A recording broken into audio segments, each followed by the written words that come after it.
headphones and close your eyes. It's midnight, and you're listening to the Ghost Story Guys. Welcome to the Ghost Story Guys. I'm Brennan Storr. I'm Paul Bestel. And this is a show where we talk about spooks, specters, and all the other things watching us from the shadows beyond the campfire. Some conversations only make sense after the sun has set, and this is most definitely one. Thanks for tuning in. This is episode number 204, and we're coming to you from that tiny mountain cabin you dream about, but can never quite reach. Paul, my friend, we are recording this in advance, but I will say to you, Merry Christmas. It's always Christmas for every day in December, even when Christmas has passed. So Merry Christmas to you, sir. Merry Christmas indeed. As they say in our favorite film, really the film which is the official film of Ghost Story Guys, It's a Wonderful Knife. I hate that film. I know. I just love it. I'm just such a bastard. I just like getting a reaction out of you. I don't remember any lines from that movie. Of course, I am kidding. I remember Justin Long. I remember he's in it. That's all I remember. And I think maybe someone dressed as an angel. But anyways, it is our Christmas show. We are, like I said, we're recording this in advance. We are taking Christmas off. We're actually taking a couple weeks off, but you guys will have shows. There will be shows. We just get to relax for 2 weeks, or more appropriately, I get to spend my days with Nikki, and then the rest of them feverishly writing Fear Daily stories, so I don't fall behind. How about you, my friend? I've got 2 weeks of drinking. Fantastic. I'm also going to be doing lots of that. No, not really. I've got my radio times already for Christmas. I've had my marker pen out. I've already chosen all the films I've seen too many times already to watch again. All my favourites. Scrooged, Monsters vs. Aliens, It's a Wonderful Life, White Christmas, Holiday Inn, you know, the classics. Bit of Fred and Ginger, some good comedy specials on this year. That sounds amazing. Oh, Nikki has decided, and I can't remember how it came to her, but last year we did a very Eric Roberts Christmas, where we watched something like 12 Eric Roberts movies. This year, and again, I don't even remember how it came up, but she said, do you want to do Jean-Claude Van Damme movies this Christmas? And I nearly died from joy. And then I said, yes, absolutely. And so we have a number of JCVD classics lined up, and some new classics that he has dropped on Prime in defiance of God and all his angels. Well, you see, the thing starts off so well, and then cocaine. Yeah, pretty much. By the time you hit Desert Heat and Into Hell, things have gone off the boil. Really, I feel like the damage started with Legionnaire when he was started trying to do something a little more dramatically engaged, and it's not great. I like the stories about when they made Street Fighter. There's a lot of them, I'm sure. Which ones? When he was doing 10 gram a day, and the only way they could get him to come out of the trailer was to basically entice him with cocaine. Oh, man. What a shoot that was. I bet Kylie had a great laugh. She came out okay, and I think she's the only one who did. I mean, Jesus, that movie killed Raul Julia. Yeah, well, was he terminally ill when it was being made? Yeah, he was, yeah. Yeah, the movie didn't actually kill him. He was just not well. Sadly, yes. Now, I remember watching one of them. He did a bloody reality show, didn't he? Which was obviously called JCVD or something. And I remember watching a couple of episodes, and he was just shit-faced and just being a prick in every episode. And I thought, who on earth would want to spend any time with this man? Well, he did Jean-Claude Van Johnson, which was like a Prime series where he plays like a version of himself. And he did JCVD, which was actually kind of like a drama about him being trapped in a bank during a bank robbery. And then there was Welcome to the Jungle, which was, why the fuck? I don't know why I know these things. Anyways, this is not the fucking Jean-Claude Van Damme show, guys. I'm embarrassed. Paul knows shit about ukuleles. I know Jean-Claude Van Damme. Jesus Christ. Anyways, on this episode, we're not talking about Jean-Claude Van Damme, although the rambling nature of this introduction is appropriate because this is, in fact, a greatest hits episode. We have selected some of our favorite stories from the last 4 years, some with guests, some just the two of us, and we will be presenting them here with new introductions, and we will be back up to full speed, episode 205. But like I said, we wanted to take a little time. We're hoping that you will enjoy our picks for some of our favorite stories. But before we do that, we're going to thank our patrons. This one's for the patrons. Patrons, we could not do what we do without you. So thank you, thank you, thank you. For real, guys, every single person who downloads the Ghost Story Guys, you help make us who we are, but patrons are the ones who truly allow the show to continue. Without you, we would not be able to keep doing it. So thank you 1,000 times over. This time around, because we are recording this episode so very early, we only have one person to thank, one of our Apple Podcast subscribers. And they are Sandy S. Sandy, thank you so much for your generous support of the show over on Apple Podcasts. And don't forget, folks, if you are an Apple Podcast subscriber, you can join, you get ad-free episodes, bonus content. Send us your confirmation, forward it to ghoststoryguys@gmail.com. We would love to shout you out in this part of the show. And if you have joined on Patreon recently, fear not, we will thank you on episode 205. Again, we're recording this about a week and a half earlier. Actually, I guess a week earlier than we ordinarily would. So again, thank you to Sandy and everyone who supports this show. Thank you for your support throughout this past year. Again, we are really, the show is doing better than it ever has before. And we are immensely grateful to every single one of you. And if you want to join the ranks of our Patreon, Apple Podcasts, and YouTube subscribers, click the link in the show notes or head to patreon.com/ghoststoryguys or sign up to GSG Premium via Apple Podcasts or YouTube. All right, we're going to take a quick break and we'll be right back with our greatest hits, Volume 1.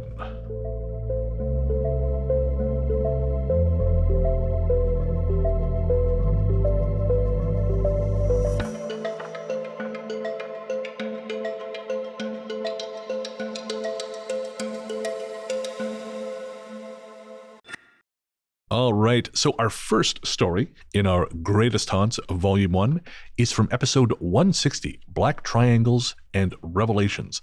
The story is Golden Eyes from Jason, as you'll hear. I was thinking, Paul, I actually don't remember much about 160. I remember making the cover art, because the cover art, I tried to make a nod to Muse's Black Holes and Revelations. I think this was also where we started incorporating a little more UFO stuff into the show. Yes, and this one always sticks out because, that's not a ghost. Nope. No siree. I don't know what that is, but I ain't no ghost. It's funny because we have another one coming up, story 5, and that's another one where you say that's not what you think it is. Yeah, no. I've never ever heard of a supernatural encounter where a ghost picks somebody up and takes them with them. in anything I've ever read. I keep trying, but Cleopatra won't return my calls. But I mean, it's quite disturbing as well. I think that always struck me about this is it's almost as if by defending the children, he brought himself to their notice, and they like, well, we'll teach this guy a lesson. Yeah. What was it they say? No good deed goes unpunished. It did make me chuckle. I remember the line where he was on about it scooping you up and just carrying him away, and he felt insulted that it could lift him so easily. Like a house cat just screaming at a squirrel, and you pick it up and just, well, come on, Mittens. No, now the squirrel's not going to take me seriously, guys. Come on. Time for bed now, Bilbo. Come on.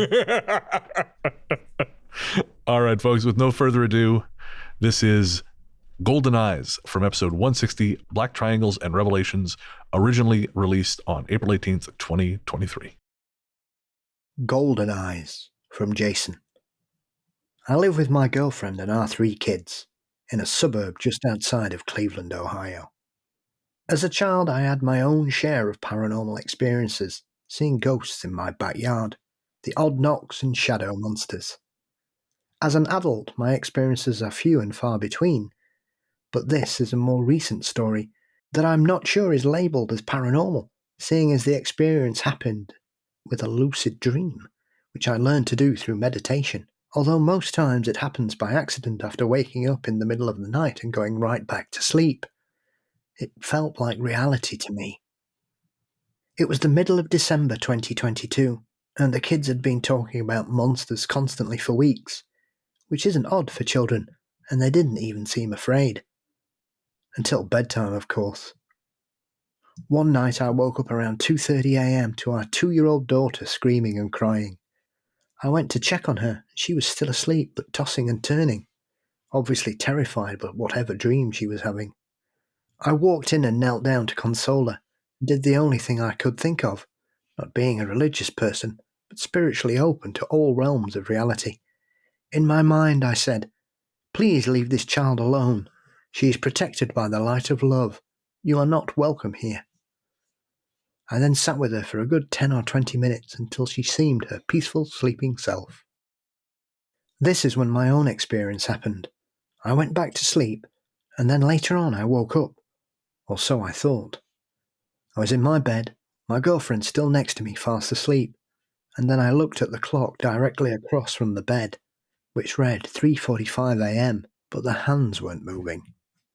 This was my first clue that I was in a dream, so as usual, I let the dream flow to figure out what was happening. In lucid dreams, one of the keys is to remain calm and try not to bring conscious attention to the dream, because once your brain realizes you're dreaming, you'll wake up. Brains are weird. So I decided that I want to get up. Then it hit me. I couldn't move. I tried to open my mouth. Nothing. I tried to lift my arms. Nothing. I then saw a figure appear in the corner of the room near the doorway. It slowly edged closer, blurry at first, but the closer it got, the more weird and monster-like it looked. Still remaining calm, I watched this giant 7 or 8 foot jet black scale-like skin creature with massive hands and fingers that twisted and got wider towards the base walk up to the edge of my bed.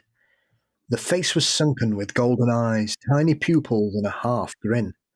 It bent down and just scooped me up in one arm, like I'm some type of stuffed animal and not a 200-pound man. The disrespect. I still can't move. In my head, I've got to wake my girlfriend. I don't know why I thought that'd help, but in that few moments that felt like eternity. I internally repeated to myself, "This is a dream, you can move," until I was finally able to move an arm free and started slamming it against the wall in my room to wake her up, knocking down my paintings and various items on top of the bookshelf. It had almost taken me out of the doorway of our room, and then a light switched on, and I was immediately dropped onto the hardwood floors. Everything went black, and I woke up in my bed. I looked at the clock, and it was 3:45 a.m., and I could move. I turned the bedside light on, and there was a pain in my right arm, the same one I was banging against the wall in my dream, but the paintings I had knocked down were still hanging up, and everything I knocked over was still in place. My girlfriend thinks it could have been whatever our daughter was dreaming about, coming after me since I had told it wasn't welcome in our home. Or maybe my imagination is very wild, but whatever it was, it hasn't been back since, that I'm aware of. So thank you for sharing that, Jason. And speaking of nightmares, that is going to live in mine. That's a bit freaky, isn't it? This idea of something picking you up like a sack of potatoes and carting you out of your room. I can't imagine anything worse. Carrying you off like Bigfoot with a hog. Or a forest bride. Willow Creek. Yep, Willow Creek. We had a message from Charlie, our listener, Charlie.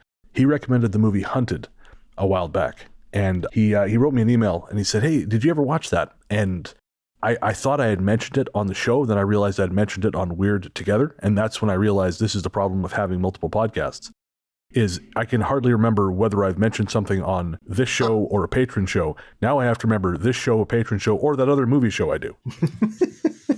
So, yes, Charlie, I did watch Hunted, and I will say it's pretty good. It's a solid Bigfoot movie. But man, Paul, as you and I both know, good Bigfoot movies are hard to come by. They are few and far between, and as rare as a real Bigfoot sighting. Except in the UK, where that guy's just everywhere. I'm not even going to go there. No comment. As always, it's the best way to be. That's fair. The golden eyes thing, though, and I was trying to remember, I feel like we've come across that at some point before. Yes. Yeah, it does. It seems familiar. I'm sure we were talking about it fairly recently, and we were talking about other entities, about certain colours they have, like red eyes and blue eyes. Yeah, that sounds right. I'm just having a quick look through our archive here to see if there's another story that has gold. So there was a story from All Aboard the Dream Train from Dog Chomp about a creature. Yeah, this was also a dream. They said, I remember also as a child when something I'd say of Indonesian descent slipped out of my closet to peer at me. It looked like how they sculpt their gods and goddesses in stone, but the figure was golden. So obviously that's gold all over. It's not just the eyes, but interesting that, that's not isolated. Yeah. I would imagine there are more stories that don't fit the normal cliched red-eyed monster stomping about. I have to say, when I heard GoldenEye, my immediate thought was the N64 game. Yes, there's something about that term that just evokes singing in my head.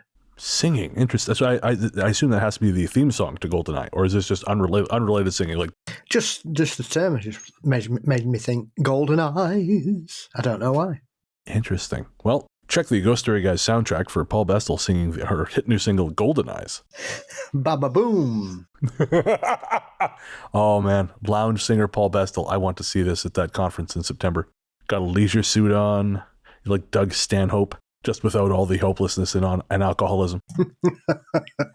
I've actually got a ticket to see him in about 2 weeks' time at the National Theatre here in Montreal. And I'm really curious because I've only ever seen Doug Stanhope on stage once and before this, and that was at Joe Rogan's. And I know I'm not a real Joe Rogan fan, guys. This was before Joe Rogan really became the Joe Rogan he is now. But it was his End of the World show on election night 2016. I've mentioned it before, but Stanhope was there, and he made a joke about his partner splitting her head open and ending up in the hospital. But then we realized he wasn't joking. That had actually just happened, and he had come from the hospital nearest to wherever it was. They live in Bisbee, Arizona. So she was at that point out cold, and he had come to do the show anyways. And he started crying on stage, and it was the strangest thing. It was such an odd show. That just sounds weird. It was an odd night. Marilyn Manson was in the back as emotional support for him. What? Yeah, he refused to come out, but Marilyn Manson was apparently sitting in the back. He was Stanhope's emotional support animal, I guess, which is fascinating knowing what we know about Manson now. So, let's not dig into that too deeply. But anyway, so we got all very far away from Jason's story, but now I'm sort of imagining that the figure looming over him was in fact Doug Stanhope with golden eyes. Thank you very much, Jason. Next up is The Forest Cult. This is from episode 172, First Responders versus the Paranormal, Volume 2. And this one always really bothered me, Paul. This was one of those stories where there's elements of missing time, but also elements of almost like mind control, which is something that quite frankly freaks me out. It's interesting looking at this one now, a year on, and everything I now know about cults. My opinion may change now in regards to this, because what I thought then, I'm a bit more sort of knowledgeable about, and not with knowledge I want to know. Yeah. I'm afraid to say. Well, it's genuinely frightening to think of a cult that's not just a bunch of horny idiots, but actually have some kind of power. Like and I mean, obviously cults have power because they can influence people, but I mean, actual power to not just influence you by telling you that, hey, we love you and we're going to take care of you, but, sort of amazing Kreskin-esque mind powers. That shit is scary. Yeah, very much. Well, it just shows you often, you only have to look at cults in all its various forms, be they UFO-based cults, be they religious cults, even, the healthy living cult next to them. Often, a lot of them, all the members suffer from FOMO, because even if they've got questions about the sanity of the people that are around them, or the situations that are going on, or the revelations that are being shared with them, there's a lot of that, well, it might be true. This might happen. They could be telling me the truth. And I think when you're in that kind of environment, especially when you've got personal relationships with other members, it becomes such a tangled web of emotion and manipulation that more often than not, it's easier just to put up with things than to fight against it. No, that's very true. I think that's a key to a lot of this stuff. Social pressure is enormously powerful. Absolutely. Whether it's the way you dress, the way you look, the music you like, the TV, everybody has a point of view these days about everything. And for a lot of people, it's easier just to fit in. As we've said many times, one of the joys of immersing ourselves in this world is the fact that we don't have to fit in anymore.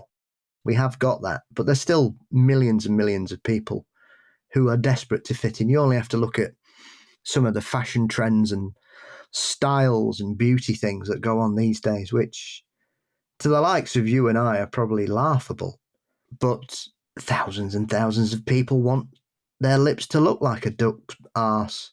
I don't know why, but they do. Yeah, no, it is a mystery to me. And again, Boys I have will hair say, like llamas. I mean, what the fuck is happening? the world's turned upside down. Bald is the way everyone should. All men should be bald. That's what I say. I'm not saying that. I'm just saying if you're going to do something with your hair, don't just let it grow up so you look like some kind of llama on the run. And then you take up all the benches at the gym, just sitting there on your phone, and I hate you, and I try to kill you with my mind. Yep. Yeah, I'm never going to be one of those old people who go, "Well, cut your hair, man. Oh, are you a girl? What's wrong with you?" You know, that kind of crap. Because it's one of those things. It's essentially, I mean, a prime example of this, Native American culture, men were encouraged to grow their hair. It was a sign of strength, a sign Sure. of power, a sign of masculinity. And so it's very easy to see how these things become manipulated as weapons, that long hair means femininity, where why should it? It's And nonsense. even if it does, why is that bad? Who cares? Yeah, man. No, yeah. I had long hair when I had hair. I grew it long, grew it short. It was nice to have the choice. I remember it well. But I couldn't cut it. It's too hot. Too hot, man. Without any further ado, this is The Forest Cult from episode 172, First Responders versus the Paranormal, Part 2, originally published on October 3rd, 2023. The Forest Cult. My Uncle Jamie worked as a cop in a small town in New Zealand. It was a quiet place with the usual amount of small-town crime, domestic violence, break-and-enters, property damage. Nothing particularly remarkable ever happened within city limits. Outside the city limits, however, something strange is happening, and it eventually convinced him to leave the department entirely. The police station in Jamie's small town often gets reports from local hunters and farmers about hooded figures walking around the forest in groups. They're never doing anything obviously threatening, but everyone who sees them becomes uneasy and eventually ends up calling it in.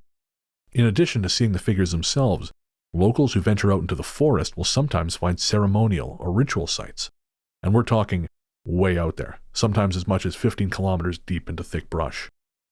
It was around 10 years ago, Jamie responded to the call which would ultimately lead to his resignation.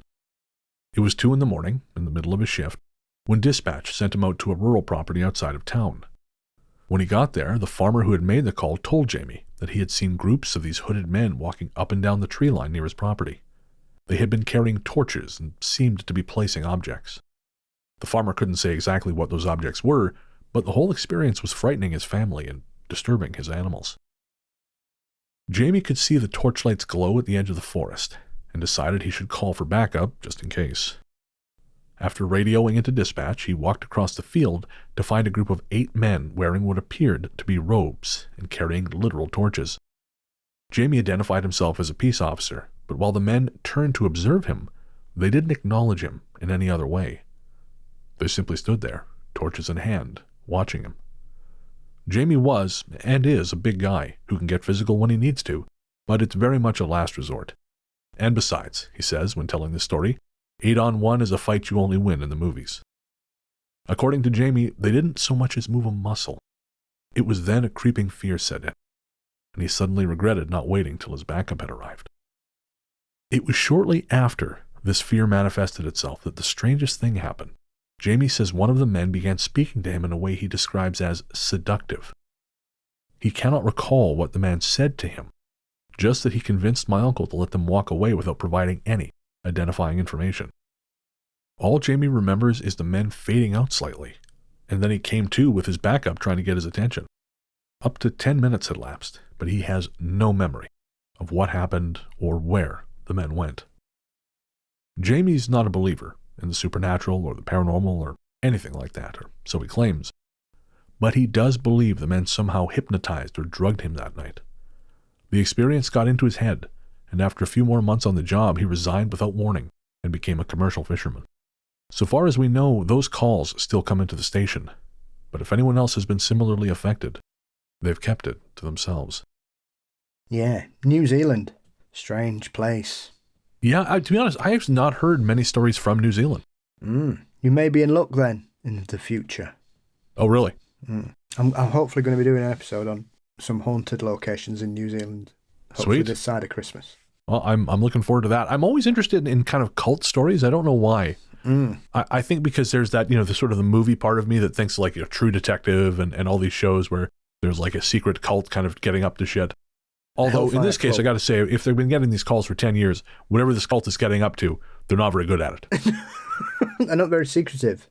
That too. Yeah. We're just, they're back. Oh, they're just chanting and hypnotizing dudes. And, it's just a men's club. They've just gotten really good at talking bullshit and the cops just, their eyes glaze over. They're going to talk to you about IPAs or home brewing or something. Like, oh, Jesus, no, hard pass. Glaze out. Yes, things were a lot better in the Hellfire Club's day. I'm telling you, the shit got done, even if that shit was mostly orgies.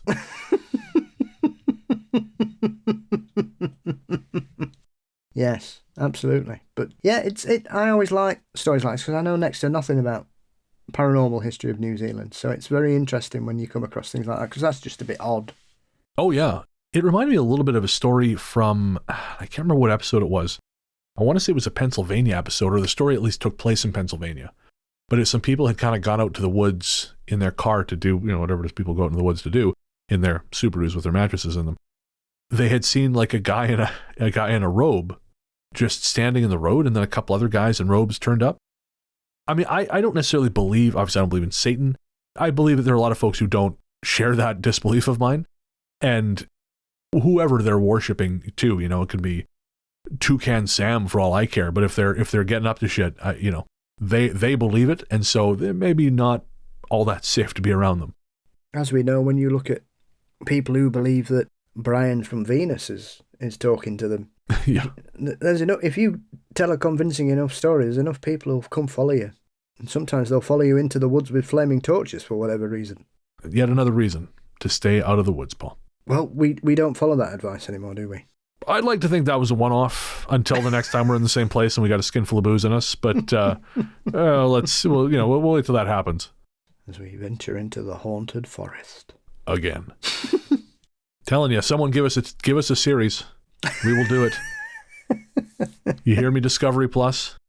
Throw some bucks at us. Send me and Paul into haunted places. We will do dumb shit. Yeah, that's what we should call it. Don't go there. Okay? Don't go there with Brennan Storr and Paul Bestel. Or Paul Bestel and Brennan Storr. I'm open to either. I'm not hung up on it. Call us Discovery. You got everything else on there. I guess I shouldn't insult them if I want their money. Maybe they're into the whole FinDom thing. If I'm mean to them, they'll pay me. Yeah. Well, yeah. Or just shoot the person you're supposed to love in the foot and you get a series. I don't know where this is coming from, but it sure took a dark turn. I'm just saying. They're promoting a new show talking about Megan Thee Stallion and her partner who shot her in the foot.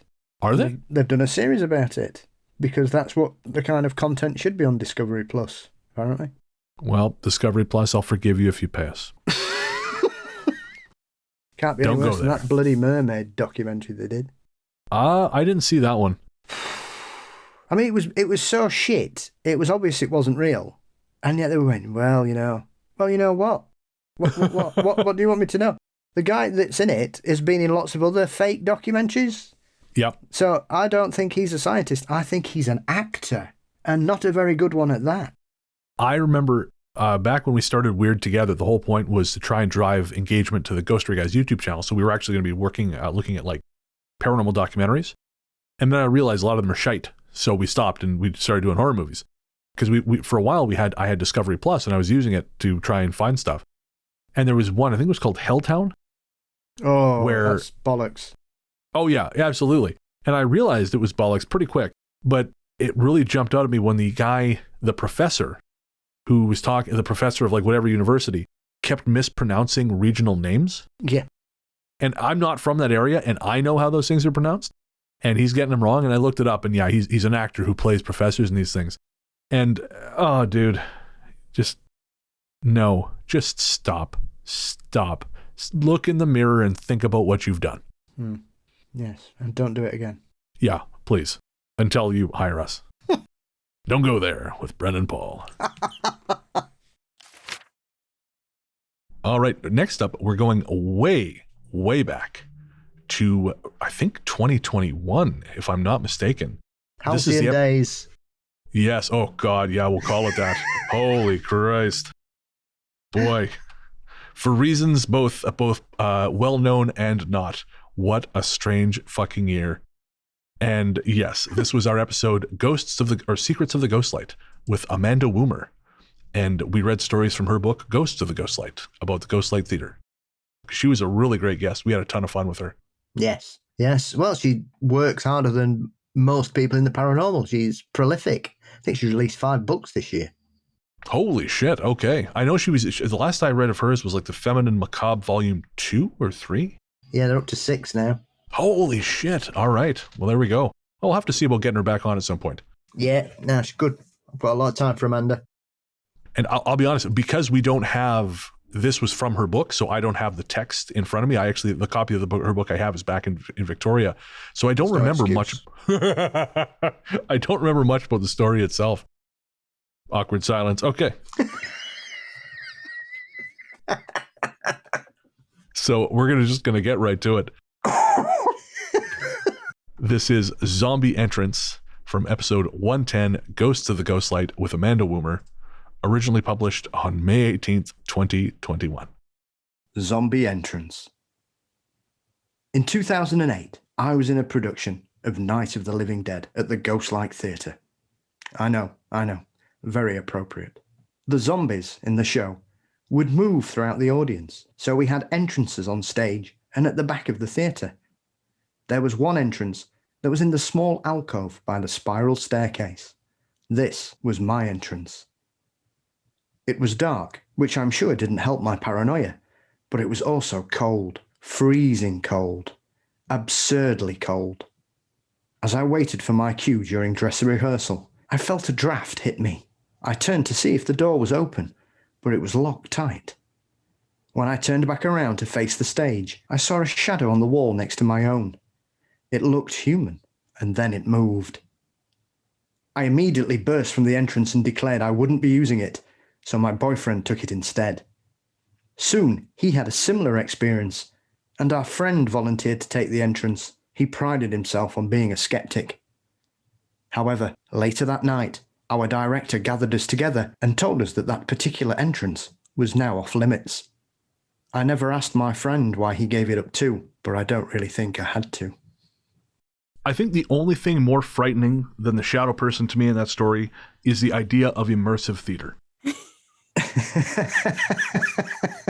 love immersive theater. Oh, well, I admire your bravery. That you are the strongest person on this call. We've established that now several times. The notion of me having to in any way interact with anything happening on stage fills me with the kind of horror normally reserved for people being chased by chainsaw-wielding maniacs. We went to go see the Lion King once on Broadway. Yeah. My wife and I. And she was just in tears. She loved it. The giraffes are going down the aisle. And it was incredible. Like it was a spectacle, absolutely. Mm. But there's this part of me that was going, Jesus, I hope I don't have to dance with anything. What is it about them that appeals to you, Amanda? I don't know. I feel like I was actually in Vienna, Austria, not to sound super pompous, but I just mentioned Broadway. You're fine. Okay. And I remember I was sitting watching one of my favorite shows that is really only performed in the German speaking world. And I just remember turning and seeing like a vampire right next to me. And I was just, I don't know if it was the theater nerd in me or the vampire freak in me, but I was just so wrapped up in it. I'm just thinking about it. I have this big goofy grin on my face. I don't know. I love it. It's so much fun. But for actors, it's probably one of the hardest things because you do have those people that try to break you. And it's just, that's torture. But I don't know. I just enjoy it so much. I don't know why. I can feel your enthusiasm. I just love it. What's the German language production that you're such a fan of? It's called Tanz der Vampir. which is Dance of the Vampires, based off of, I think it's called Fearless Vampire Killers by Roman Polanski. Yeah. Oh, wow. Okay. Yes, it is a hoot.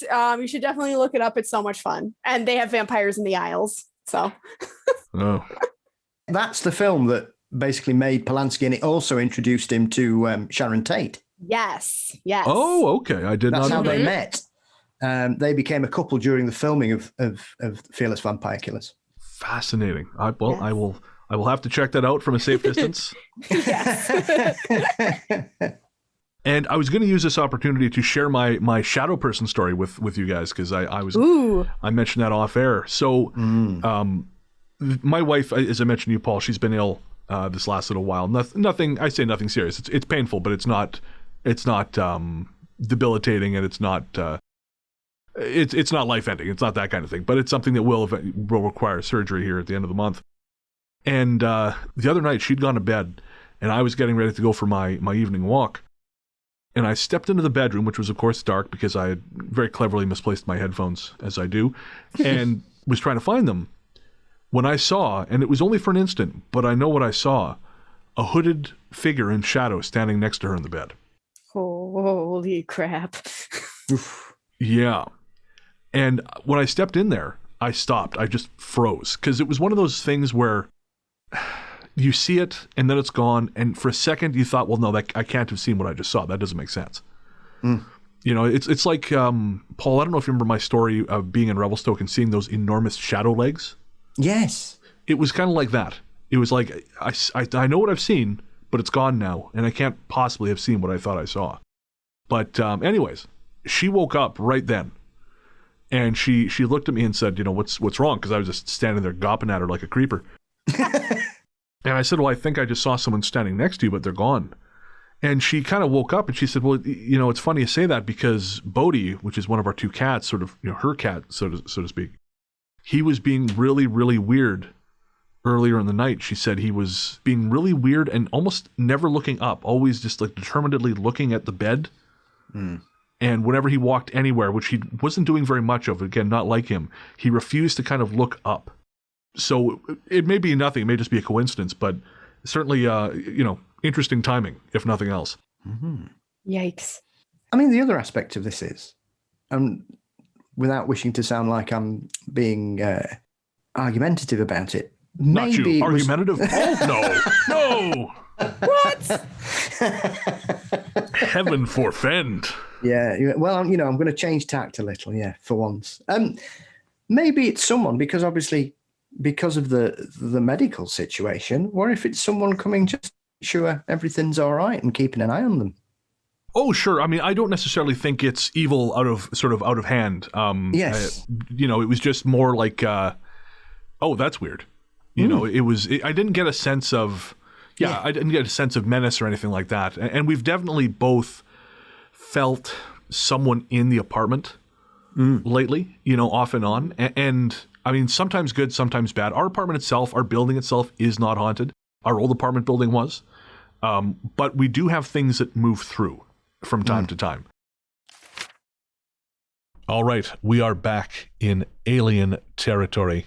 And this one is from episode 177, Things to Do in Parking Lots When You're Dead, with Mike Brown from Dark Poutine and Supernatural Circumstances. Yeah, it's a strange one, this, because it's an excellent example of missing time, and then also the strange thing that occasionally turns up in these kind of cases where somebody comes to and they're somewhere they've no idea where they are and why they've got there, and hang on a minute, what's going on? Why are we here? I thought we were over there. How's this happened? Yeah, and when I was re-listening to the audio, you were quite adamant that this had nothing to do with police cars, as they thought. No. I mean, it's one of those things. It's a classic screen memory inserted into somebody's head. The sort of use of lights is well known. This kind of scenario is not that rare. There are hundreds of UFO experiences where people are driving and end up a mile down the road and they're like, hang on, why are we here? I thought we've just been to that shop, but now hang on, what? Or they're even behind where they were, and they passed something they thought they'd already passed. So, I mean, Alan Godfrey, talking of police cars, Alan Godfrey is a prime example of that. He sold a strange light, started sketching it, and then he came to, and he's 150 yards down the road driving his car. I think he'd lost 25 minutes. Jesus. Well, again, a terrifying thought. The worst thing about these kind of experiences is the not knowing. It's always the not knowing, because you can't comprehend what you can't remember anymore. And that's what causes the fear, I think, more than anything, because you think, well, what has happened there? Why can't I remember it? I mean, there are, as we've said before, situations when traumatic events, people can suppress them for obvious reasons, because the brain is a wonderful protector of the person, often in terrifying events that are based in normality. So when it goes above that level and it's something completely out of your control, then I can only imagine how that must feel. And again, this is Near Miss from episode 177, Things to Do in Parking Lots When You're Dead, with the great Mike Brown of Dark Poutine and Supernatural Circumstances. This one aired originally on December 12th, 2023. A year ago today exactly. That's kind of funny. Near Miss. Okay, so this is a story my stepmom has told me about the experience she had with my dad, who has since passed, God rest his soul. She has no idea how to explain anything that happened, but our family likes to theorize. The two of them were out celebrating my stepmom's birthday. My dad, being a loving husband, had gotten her tickets to a concert she really wanted to see. This was a big deal because the closest major metropolitan center was about 2 hours away from where they were living at the time. The plan was for them to drive into town, see the show, and then drive back home the same night. My dad was a road trip expert. It was his kind of thing. I've personally witnessed him drive 16 hours in the same position along a winding coastal highway on nothing but Pepsi, Lay's potato chips, and 7-Eleven coffee. Plus, the route is a super simple 2 hours of highway. 1 hour driving east, take a left, and 1 hour of driving north. This will be important later. Moving on, they really enjoyed the concert and were ready to head home. It was about 11 p.m. and very dark. They were on the highway for about 15 minutes and were just barely making out of the metro area when they got pulled over. My dad, who liked to pride himself on his ability to talk his way out of a ticket but was really just a kiss-ass, slowed down, pulled off the highway and into a parking lot. He then asked my stepmom to hand him his information from the glove box. He was watching her fumble with the glove box, neither of them paying attention outside of the car, and when they both looked up, they realized there were now dozens of police cars in the parking lot with all their lights and sirens on. The sheriff's office, state patrol, local patrol cars from all different agencies across the whole metro area. They were terrified, because being from a small town, they had never seen so many police before, let alone pulling them over. In the middle of their panic, as my stepmom puts it, quote, almost as soon as they showed up, they all just vanished. And then we were the only ones in the middle of the parking lot. Both of them were freaked out, but there's more. They continued their journey home talking about what the hell just happened. They finished the first hour stretch of highway, and as they got closer to the exit where they head back west, my stepmom noticed that there was nobody on the highway. My dad began taking the exit when instantly, both of them and their car were suddenly in a field near the highway a couple miles before the exit ramp they had just taken. Both of them vividly remember taking the exit and were extremely confused and just wanted to get home. My stepmother tried to call the police, but there was no reception. They returned to the freeway, took the exit, and returned to the same place in the same field a couple miles from the exit. They took the exit one more time, but this time there was no glitch, and they turned onto the last stretch of highway. This is when things get really freaky. At this intersection of highway, there is a gas station, so my dad pulled off to gas up. As they pulled into the parking lot, they noticed that all 4 or 5 of the cars are white, but there's nobody pumping gas into any of them. My stepmom got out of the car to go pay for gas when my dad grabbed her arm and told her she should stay in the car. He told her, as she tells it, I have a feeling that you're calling out for me from really far away, but I can't reach you. And both of them agreed to go to a different gas station. They made the rest of the trip home without anything else strange happening, and there were people on the highway again. Once they got home, they slept it off, and life was normal. A day or two later, when my stepmom was reading the newspaper, she found an article stating that the gas station my dad stopped her from going into was robbed that same night. A guy killed the attendant and took a girl hostage who was in the store. He took her into the field behind the gas station to a tree where he killed her, and then himself. My stepmom thinks my dad and her were supposed to be the ones in the gas station, but at the last second, fate changed its mind. My dad didn't like to talk about it at all. And I think that is one of the most interesting stories we've had on this show in a while, because there is so much going on there. Oh, I couldn't help but think about Betty and Barney Hill. If you know anything about that, that's one of those abduction stories where there's missing time and glitches in the matrix, if you will. And they didn't really uncover that they had this missing time in what they believed had happened until there was a hypnotic regression sometime after their encounters. And what they thought they saw was some sort of craft. The fact that these people saw, weird police cars, it's like, was it police cars that they were seeing, or is that just what your mind puts onto those lights that you're seeing flashing at you everywhere? This one really got me. I was really fascinated by this story. Paul, what are your thoughts? Yeah, I think we know what's happened there, don't we? They weren't police cars. No. That was the inside of the ship, and they were the controls and medical procedures that were flashing around them. Interesting. Yeah, it's like, and their psyche protected them by telling them that it was police cars. Screen and memories. That kind of thing. Really? Yeah. Definitely. That's it. When you look at a lot of abduction cases, there are always weird things in them. Some of them where they know something weird's happened, but often it's something that is based in reality, but it just doesn't make sense. I mean, there's some crazy stories. I'm trying to think who they were. There's a brilliant story about a couple who were truckers, and they were driving from Montana to somewhere, and they ended up running into a 7-Eleven or a diner, absolutely frantic that they were being harassed by these tiny aliens who had chased them for miles and were firing like screws at them, and they went absolutely like crazy, were frantic trying to call for help in this diner. And there's so many stories like that of just really weird things, or when people come back things aren't quite right, like Tom Reed, who is the Hillsborough abduction that's on the Netflix. When they came round and the wrong people were in the front seat, his mum and his grandmother had switched places, and the person who was in the driver's side couldn't actually drive the car.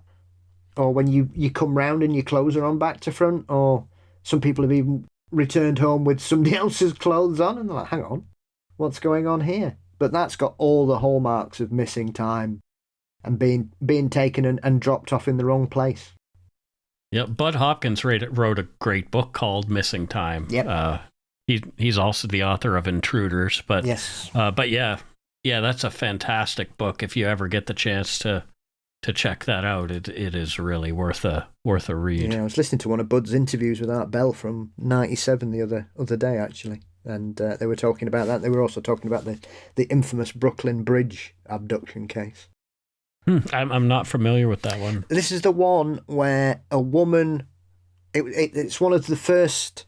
Well, I'm not sure if it's the first. It's certainly one of the few abduction cases that was witnessed by other people, because it ended up being that two people got in touch with Bud Hopkins to tell him at first that they were police officers, and they'd seen this woman and 3 grey aliens float out of a window above the Brooklyn Bridge and enter a craft. Oh, yeah. And then it ended up that actually they weren't policemen. They were extremely secretive special agents of some description who were in a car with a very notable politician on the world stage who had also witnessed it. And he later claimed to have had his own abduction experience and said to Hopkins, if you ever tell anybody about it, I'll deny I've ever spoken to you.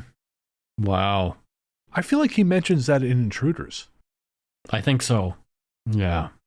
Yeah, I think so. It just didn't sound familiar to me at first, but So how do you, in terms of this story, Paul, how do you think the relocation part? So, for example, they're in a field, so they try to leave the field, but then they're back in the field. How do you think that ties into the abduction theory? Because, well, firstly, why are they in a field?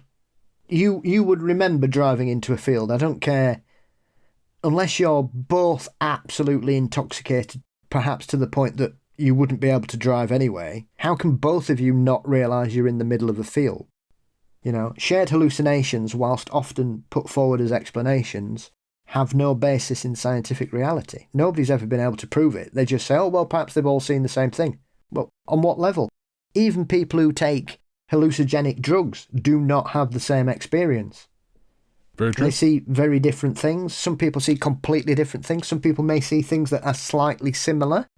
But even things down to like the colours and the shapes and the shadows are very different to each individual, even if they're in the same room together. So when you've got people who are quite clearly saying, well, I remember to this point, and then we're in a field, well, how did they get from there to there? I mean, there are some times where people will say, oh, well, especially some of the drives people do in North America where, for us, we're like, what? You drove for 6 hours? You would be in the sea here.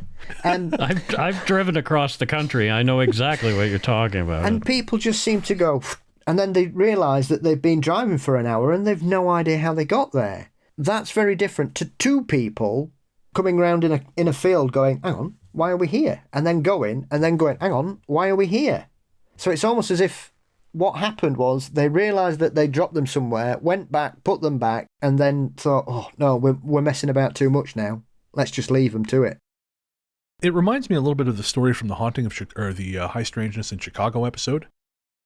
Remember the couple who are coming back from Indiana and just skip. And it was kind of similar too, because in that story, they sort of entered this kind of liminal space because there was no one around them.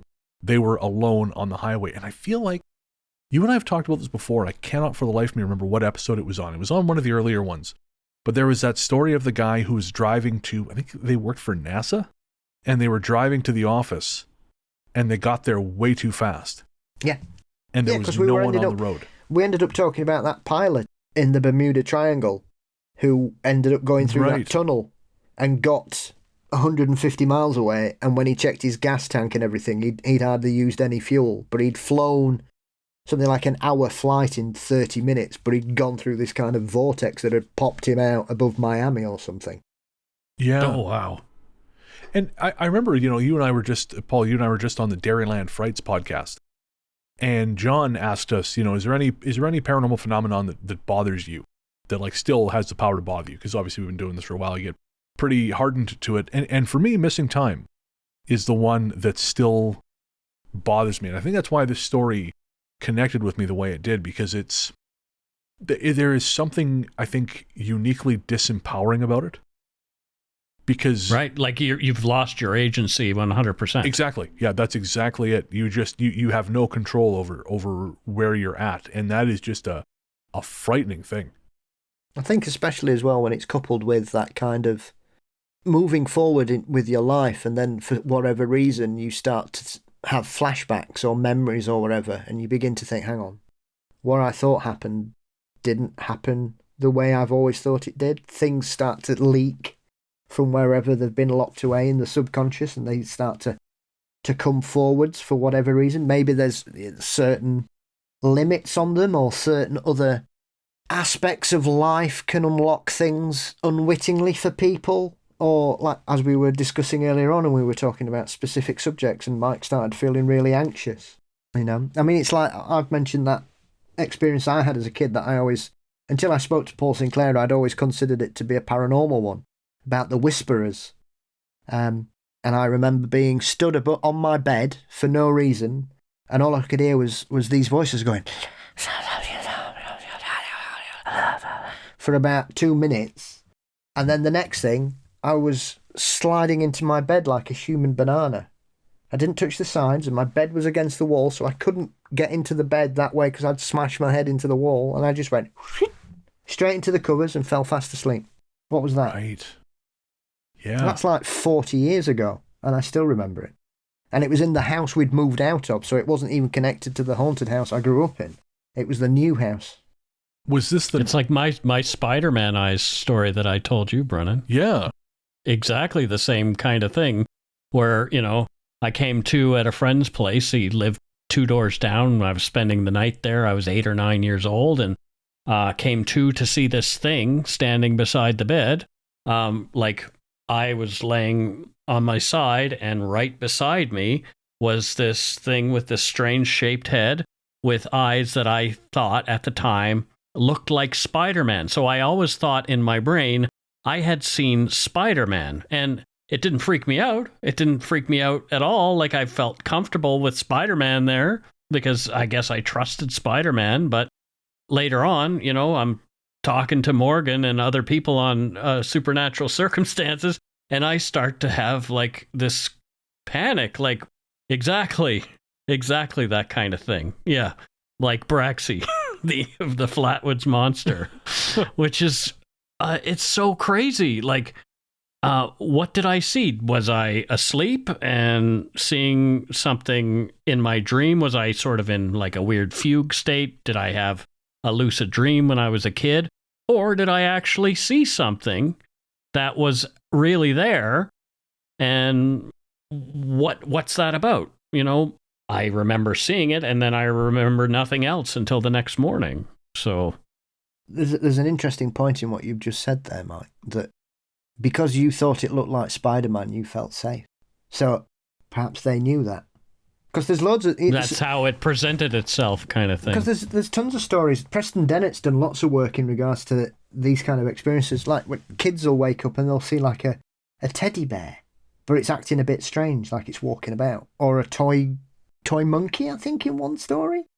And the toys are walking about, and they feel okay about that because it's their toy that they know is walking. But they're then thinking, well, why is my toy alive? What's going on there? Oh, well, it's my toy. It's fine. I love that toy. And then they go back to sleep. And it's only afterwards they begin to think about it and think, hang on a minute, why was my bear walking about my room? Yeah, John Yost, a guest we had on Supernatural Circumstances, talked about that particular thing. It's really, really fascinating that, is it your own mind giving you something to protect you from, like, these people seeing police cars because perhaps they're comfortable with police cars. They don't have anything to worry about. Maybe they're getting pulled over. Oh, well, kind of thing. But is that what their psyche tells them to protect them from what's really going on? Or is it that thing that is coming from somewhere else that is dealing with them that projects that somehow? Yeah. Well, often we know that people, when they have traumatic experiences, will remember it in a way that protects them often. So they don't keep reliving it and go into shock all the time.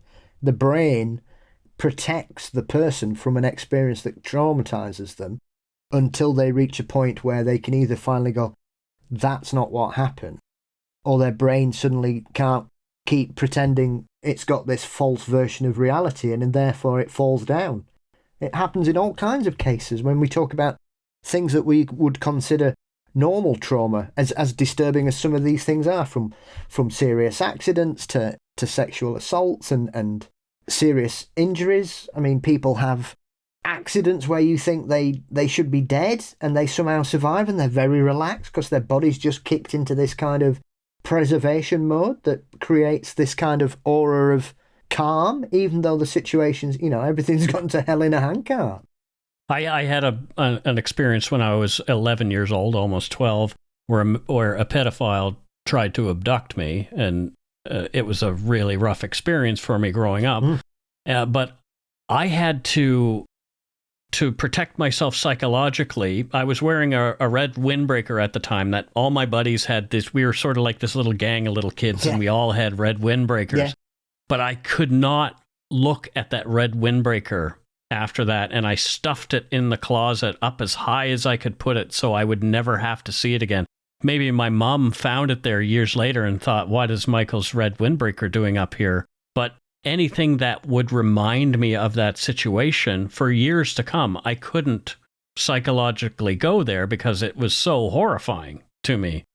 So yeah, I guess we do find ways to protect ourselves from what's happened to us, and that's why I kind of think, I don't know if it is anything that's actually malevolent. I think we project the malevolence on the thing. It's like the story that Danny Aiello tells to Tim Robbins in Jacob's Ladder, where he talks about Eckhart, the philosopher, who is hell. Is this what we are? These actually demons trying to tear me away from this life, or are they angels freeing me? Kind of thing. You know, what is it? What is it that I am projecting onto this particular thing? Is it actually something to be afraid of, or is it something to embrace? I think we've got so much bad programming from religion too. You know, everything that is not dogma is demonic. And I think it's really hard. Like, I think that has generationally put a fear in us of anything that we can't quantify. Because it is anything that exists outside the framework of the church, you know, the church, the structure of religion sees as a threat to the church itself. But it works on the other side. When people talk about specific paranormal events, people will try and reevaluate or change a paranormal encounter of any description to fit into what they believe it to be. It's all about their worldview. Yeah, the Broadhaven School. I've seen people recently trying to say that wasn't aliens and UFOs that these kids saw, even though every single one of them does. It was the Fae, because that's what they believe it is, and the witnesses are wrong, they're right. But which I think is, it's as bad as a skeptic saying that they're all delusional. It's two sides of the same coin. You're just coming from with different belief systems that are unshakable. And the key part of all this is the witness's experience. You don't value it. You don't care. You're basically saying to them, they couldn't understand what was happening to them. I can. I know more than they do, even though you weren't there. Yeah, and that's why I think all kinds of dogma are dangerous. You know, dogmatic thinking generally, you can't have an arrived position. You have to constantly be examining new information. And I know that's hard because, you know, we like to set ourselves up, especially I feel like there's a little bit in this field where people like to be seen as experts. You know, a lot of us never got over not being invited to prom. So, you know, we didn't have probs when I was a kid, so it wasn't there you go. Yeah. You avoided it. Thank God. We just had school discos instead. That sounds way better. No thanks. Depended how much you drank at 15, I suppose. Exactly. Fair. I still would have stayed at home and watched Delta Force 3 with my friends the way I did at prom, but that's again another sad conversation entirely. Oh dear. Yes. But anyways, point being, I think people like to set themselves up as experts. They like to have their pet theories, and they like to sort of position themselves as authorities. And I really find, like, there's been shows I've picked up and I've listened to for a while, and I thought, you're trying to position yourself as some kind of like psychic guru, and I can't with that shit. That's one of the things I appreciate about Supernatural Circumstances is you guys, you approach the topic with an open mind and try to examine what is going on there. And I just really enjoyed that about the show. Yeah, neither of us are gurus or experts on anything. But yes, I appreciate that. Thank you. We are no gurus. I think anybody that gets to a point in the Fortean world where they don't think they need to learn anything else, you might as well just give up on them. You've got to keep learning. If you stop, nobody knows everything, and nobody knows. No, you can't take that person seriously. Surely, you can know a lot about. Things. If they know something for a fact, that's kind of like, oh, I guess the conversation's over because you know that for a fact. You know, there's these people.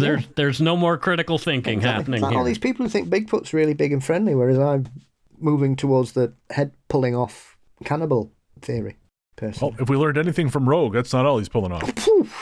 Not enough. Yikes. All right, well, that is going to do it for our episode of Things to Do in Parking Lots When You're Dead. Mike, thanks for hanging out with us, man. This has been a blast. There's so much stuff. The patrons are going to get, I think, almost an hour of bonus conversation out of this. Oh, wow. And trauma. Yeah. Trauma. Hour of additional trauma. Yeah. So, thanks for being here, man. This has been so much fun. I was looking forward to it all week. Like once we talked about it, it was just like I was so excited for Thursday. I'm just rubbing my little mitties together, excited to have conversations with both of you guys because you've both been so kind to Morgan and I and to Dark Poutine, and I love what you both do. So keep doing it, please. Thanks, man. And on the off chance that there is one person who has recently arrived back to civilization after living in the Arctic for a number of years, listening to this show, and if they don't know who Dark Poutine or what Dark Poutine is, where can everyone find you online? They can find me at darkpoutine.com or wherever you podcast. And the same thing with Supernatural Circumstances. We are at supernaturalcircumstances.com and wherever you find podcasts. You can find us on social media. I think Supernatural Circumstances even has TikTok now. So that's one for the kids. I don't understand the TikTok, but whatever. It keeps going. That's it. Things continue to insist on existing despite my not knowing about them, so. Right. What's TikTok? Exactly. All right, well, we're going to take a quick break and we'll be right back.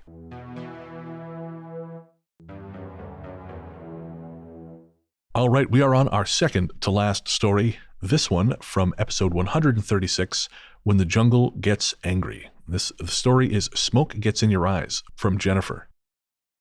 And this is really interesting. I stuff like this is jumps out at me because there's like a very physical reaction to something. There's an allergy connected to this.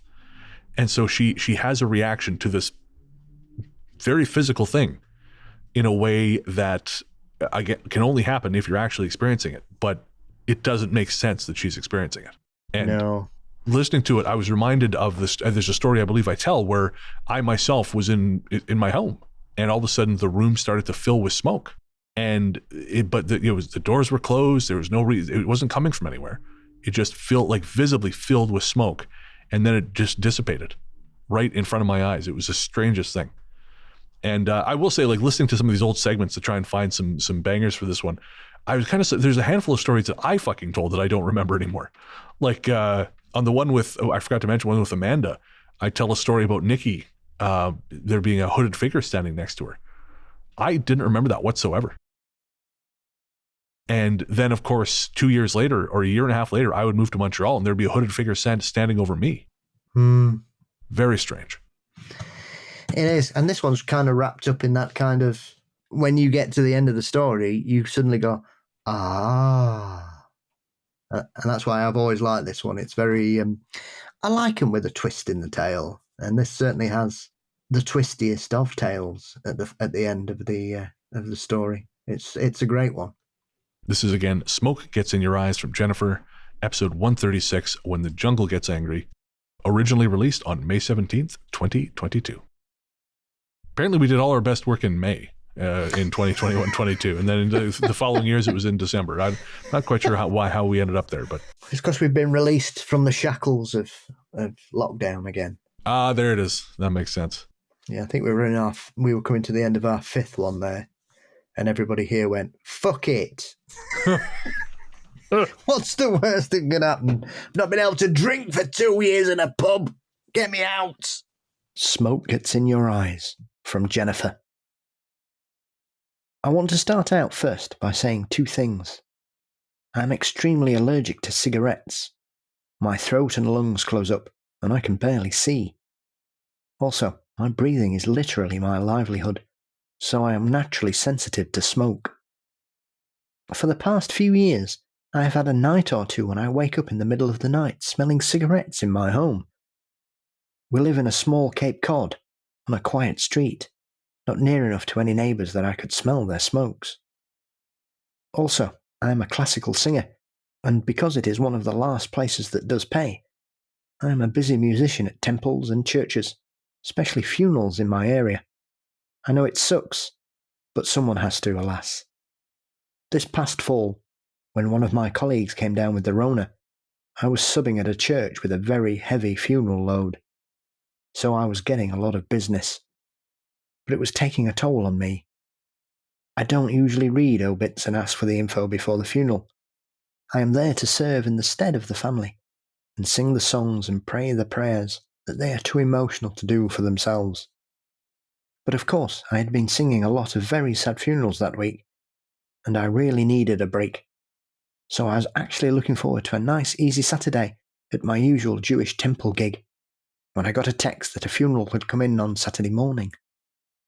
I demurred, really needing a break from the heaviness of the week, and texted back that I was unavailable. Not 5 minutes later, the rectory office where I was working had an overpowering scent of cigarette smoke. It was weird, but I sort of shrugged it off because I work near a busy street, and sometimes there will be a smoker walking by my closed window. But it was odd. About an hour later, my boyfriend texted me that he'd just found out that his former co-worker had succumbed after a long bout of cancer. He was pretty upset. The boyfriend and this guy worked together for almost 2 years straight, right before we met. They were sent out on jobs together and had a good relationship.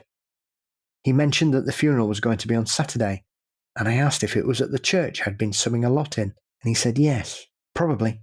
They live over there. When my boyfriend got off work later, I asked if he wanted to go to the funeral, and he said he did, but didn't want it to be weird. He had worked with the guy, but didn't know the family, and wasn't sure who to sit with at the funeral. I told him that after he told me it was important to him, that I had decided to sing at the funeral, and he could sit in the loft with me if he felt uncomfortable. So that was the plan. That night, I had a lot of trouble falling asleep. I felt like I couldn't get comfortable in my bedroom, but I tossed and turned for a while and eventually drifted off. At about 1 a.m, I woke up like a shot went off. I wasn't dreaming. I was just sat bolt upright in bed and started coughing. The bedroom felt like it was absolutely full of cigarette smoke. Not just a whiff from outside, I could taste it, like someone was breathing it into my face. No one was in the room. The window wasn't open. Nothing.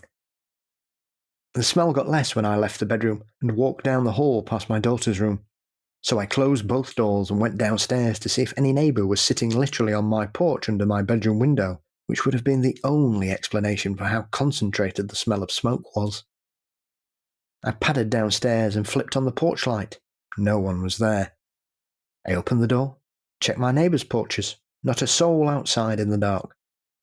I had been sure of what I sensed, and now finding nothing, I was a little freaked out. So not wanting to wake up my guy or our dog, I went to lay on the couch and scroll on my phone for a couple of hours. The house felt heavy, and in between TikTok videos and Twitter, I said a few prayers for the people I had sung for already, and another one for some strength to get through this one on Saturday, which was hitting us a little close. At about 3 a.m, I started to finally feel sleepy, and decided I should go upstairs for at least a couple more hours before dawn. I didn't want to wake up my kids, the boyfriend, and most of all the dog, for fear of her wanting a 3 a.m. stroll. So I left all the lights out and quietly crept back upstairs. I passed my daughter's room and opened my bedroom door, then stopped in my tracks. In the dark, over my side of the bed, was a huge thin black shape, like a tall thin black humanoid that would have to have crouched under the dormers of my bedroom ceiling if it was standing tall. But it was bent completely over, with a high arch in its back like a cat. It was like it was staring at where my pillow was, and where I should be sleeping, boring its eyes mere inches from where my face should be tucked in next to the dog and the guy. I was so freaked out I turned the flashlight of my phone on and let out a half-whispered, half-choked, "What the?" The next word just clung in my throat. The thing snapped its neck and stared at me, and then vanished. I swear I almost peed in my pyjamas. My boyfriend picked up his head and said, "You okay?" No, was all I could answer. He said, "What are you doing? Come back to bed." Left with the option of this thing now having just seen me in the hallway and having my back turned to the darkness behind me, or at least jumping back into bed with my puppy and the tough guy, I took the latter. I pulled the covers up tight and just shook until I passed out. His alarm goes off at 6:15 every morning, so I was a mess when he woke up. I went downstairs to make coffee, but goodness I was dragging trying to get into my Friday morning routine. He jumped in the shower and went upstairs to get dressed. I woke my kids up to get ready for school and started making lunchbox sandwiches. When my guy came downstairs and I had shakingly poured myself and sipped from the first cup, he said, "That was a rough night, huh? How you doing? What were you looking for?" Not really sure what he was asking, I said. Really not great. It was bizarre. How did you sleep? He said, well, until about 2:50. I woke up and smelt cigarettes, like I had been smoking them, strong. Haven't felt that since right after I met you. Then while I was thinking about it, I heard you start rummaging around in your night table for something. What were you looking for? Your back was to me. So weird, your hair looked black. I forgot to mention, I am a natural blonde and I was not rummaging in my drawer. I told him so. He said, yeah, you were. I told you to stop twice. And then when I finally picked my head up to really look and try and grab your sleeve, you went from being right by the bed to being outside the door with a flashlight on. I told him what I had seen, and he was a little freaked out. We managed to push through Friday. He went to the wake with 2 other former co-workers to pay their respects. I made dinner, and I may have had a few extra heavy pours Friday night, so that I slept without any disruption. Saturday morning, we got up and we went to the funeral. My boyfriend told me a little bit about the co-worker as we got ready. If I open up too much about the info of the deceased, it could negatively affect my ability to serve the duty the family needs me to provide. But the boyfriend was upset, and he doesn't usually open up a lot, so I listened. The guy was a short, stocky Italian immigrant in his 80s from Italy. He spoke Italian at home, had a prodigious number of kids and grandkids, none of whom my boyfriend had met. When they hung out at work, they would share coffees and bum cigarettes off each other. After my guy got his new job and met me, he went cold turkey for my health and to set a good example for my kids. Anyway, the funniest story my boyfriend told me that this guy was always screwing up on the job because he was nearsighted. The co-workers teased him about needing his glasses to see his fingers, and my boyfriend said, you know that motherfucker had his glasses tucked in his pocket in the casket. It's like it must have been something his family teased him about too. My knees sank, the eyes boring into me, the cigarettes. The house felt so heavy still. We drove to the funeral and I sang a bunch of hymns in Italian. I felt dizzy and disconnected from my body and had a sick feeling in my stomach the whole time. I did a fine job and gave him a good send-off, but when I got to the second to last prayer, I really opened up and gave my full opera voice instead of the usual demure chanted tune. Afterward, the last note, the heaviness lifted.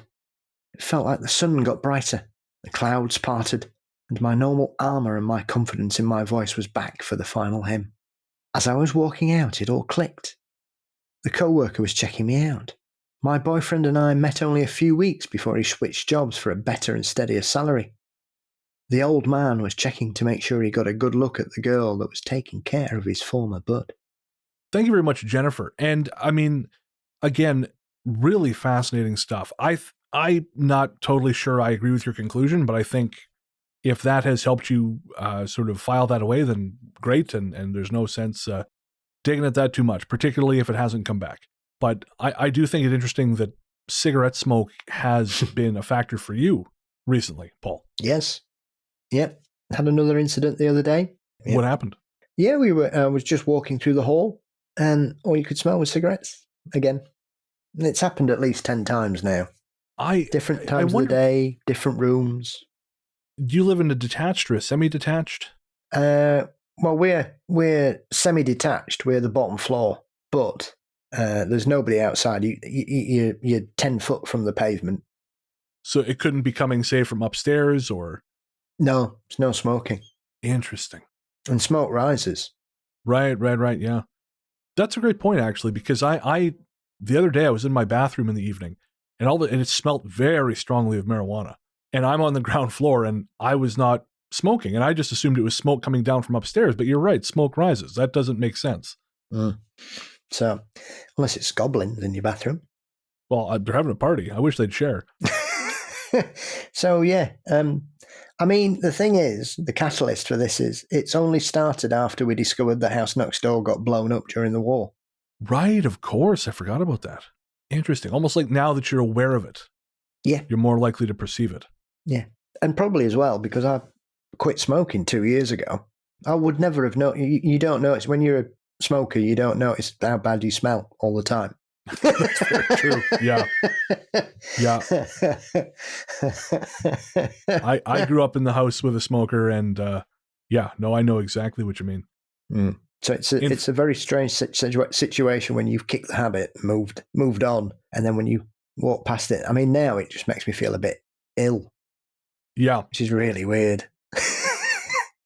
Funny enough, when Jennifer talked about having a cigarette allergy, I have some, not as serious, but definitely something similar because, again, I'm not a smoker. Everyone in my family smokes. I actually crave cigarettes, even though I've never really been a smoker. I crave cigarettes. I just don't smoke, aside from a 2-week period when I was in Morocco because I needed something to do.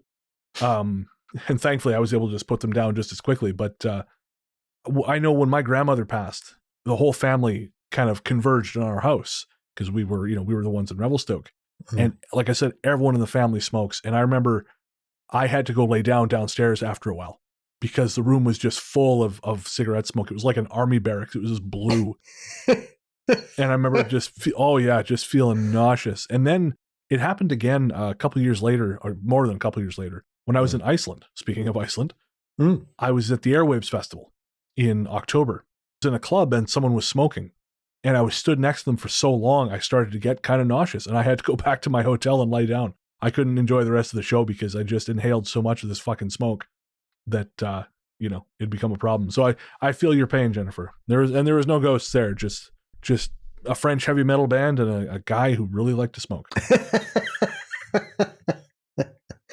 Yeah, it is a strange thing. But like I say, it's happened in the hallway, happened in both bedrooms, kitchen, front room, and there's nowhere for it to come from. Yeah. And funny enough, one of the people I interviewed for Strange, coming back to find retailers everywhere in the fall, hopefully, they had a similar experience. They would have these puffs of smoke turn up. And now they were foster parents, and part of me kind of wondered if maybe a couple of foster kids were just like Cajun smokes, because they had a lot of foster kids. But their thing was they believed it was the spirit of this old sea captain who used to live there who smoked. But I sometimes think, it's just easier to draw those conclusions because it does that thing. It feeds that human need we have for narrative. And because I'm starting to think there's something stranger happening. And I don't even pretend to know what it is, but I don't think it's quite as simple as we perhaps would like. Yeah. I mean, it is one of those things you notice even when you're a smoker, because I haven't, I mean, even when I smoked, I didn't smoke indoors ever. Oh, okay. Which obviously being British is one of those great pieces of fortitude that we have, that we would rather be stood outside in a gale force wind tooting a fag than thinking, actually, why the hell am I out here? Oh man, my family smoked inside all the time. I grew up marinated in cigarettes. I am part nicotine. Yeah, well, I grew up in a smoker's house as well. So right. I mean, and then worked in the pub trade for 20 years nearly. So of course, yeah. So and when they didn't ban smoking inside till 2005, I think. 2005, 2007, something like that. Did you guys have the smoking section and non-smoking section up to that point? Where No, you you could could pretend like... I mean, they had like non-smoking areas, but like that's going to work in inside. Yeah, that's it, right? They used to have that in here. And I remember, going to party at this one pub we used to have called Speeders, which was an absolute dump, but it was fun. But all the fun stuff happened in the smoking area. Yeah. So, that's where all the fun people partied. So you ended up going over there anyways and coming home stinking like an ashtray. It's a strange thing. It was quite odd as well how quickly you got used to it over here when they banned it inside. Sure. I only once, and that's remarkable, only on one occasion did I literally just sat there talking and just lit up. And I went, oh, shit. Straight away I was like, But, it was really odd how quickly. So, and it's one of those things when you go abroad, obviously you've got lovely weather, so it doesn't really matter. But, I mean, here, Jesus Christ. The weather you put up with just to get a hit. So, I mean, it is a strange thing because it doesn't really bother me at all. But, once you've given up something as addictive as cigarettes, it is strange how the addiction suddenly, I mean, I went out the other week for a friend's leaving do, and I literally was overcome for about 10 minutes I thought, I could really murder a cigarette from nowhere. Absolutely nowhere. Yeah. Well, it's an addictive thing, and not by accident. Like I said, I'm not a smoker. I've never, aside from, again, those 2 weeks in Morocco where I smoked cigarettes pretty much constantly. I'm not a smoker, but I crave it all the time. I'll be stressed. I'm like, man, I could just go for a smoke right now. And I'm like, where does that come from? Yeah. Where is, and as I said, but then when I was in Morocco, when I finally, because I think it was a stress response, because when I was on the boat leaving Tangier finally to going to Italy, I took a drag and all of a sudden I tasted it. And I thought, the fuck am I doing? And I just threw it all overboard. No, well, we're done with this shit. But yeah, it was awful. But no, it's addictive because, again, I've never been a smoker, but I still find myself thinking, Jesus, I want one. Yeah. Like I actually keep a pack of American Spirits on my fridge, and sometimes I'll go outside and I'll light one and just leave it in the ashtray, because sometimes just that act seems to satisfy whatever urge is drawing me to smoke. Well, Jennifer, thank you so. We just we're probably going to edit that out. We just trailed off into a very long conversation about smoking. Don't do it, kids. Is what we'll say. It's a bad. All the habit. bad things I've ever done in my life. That's the worst thing I've ever started. And he's done some bad stuff. So there you go. Not really bad stuff. Let's quantify that statement, please. Okay, yeah, not really bad. Fun bad. Caddish, like amusing roguelike bad. Bounderish behavior. There we go. Yeah, don't smoke. And thank you, Jennifer.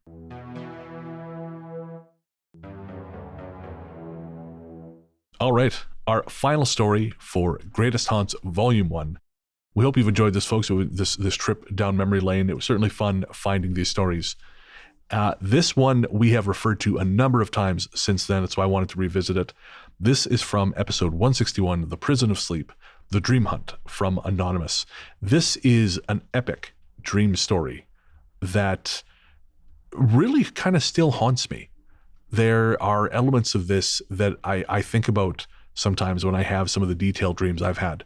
And there's that question of, is it just a dream? Is it just your brain trying to tell you something, which, a lot of dreams are. I think I would argue most dreams are. Or are you going somewhere? And is there maybe a chance that you're not coming back? Well, dreams are certainly your forte in this kind of thing. I continue to try and embrace them these days, 4.5 years into having them regularly now. I don't remember most of them, but I know I'm having dreams consistently, which I've never really understood the connection of me stopping smoking and then suddenly starting dreaming. It's a very, very odd thing. I've not changed anything else in my life. I mean, that's not entirely true. I mean, this sort of, I don't think it's a coincidence that, and I've mentioned this before, that your life changed substantially when you started your show. And I think that you having stopped smoking was kind of part of you changing your life.